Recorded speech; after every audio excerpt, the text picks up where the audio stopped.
एकदा एक पहिलवान आपल्या मित्रासोबत रस्त्यावरून जात असतो. तेव्हा पहिलवानाला बघून एक मोठा डुक्कर त्याला आव्हान देतो. अरे, तू असशील पहिलवान, माझ्याशी एकदा माझ्या एरियात कुस्ती खेळ, नाही तुला धूळ चाकली तर नाव बदलून देईल. पहिलवान काहीच बोलत नाही आणि समोर चालला जातो. तेव्हा त्याचा मित्र म्हणतो, अरे, त्या डुकराने तुला आव्हान दिलं आणि तू कुस्ती नाकारून आज आपल्या मानव जातीला बदनाम केले आहे. तेव्हा तो म्हणतो, हे पहा, मी त्याच्याशी कुस्ती केली आणि त्याला हरवलं, तरी डुकराला हरवून मी माझा मोठेपणा मिरवू शकत नाही. आणि पराजित झालो तर लोक म्हणतील, अरे, कोणाशी हरला? डुकराशी. आणि दोन्ही परिस्थितीत त्याच्याशी गटारात कुस्ती खेळून माझेच कपडे खराब होणार आहे.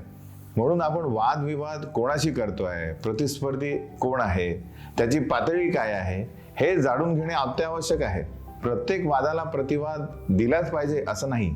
काही लोकांशी वाद घालून आपण आपलाच अपमान करून घेतो. म्हणून सदैव सतर्क राहा.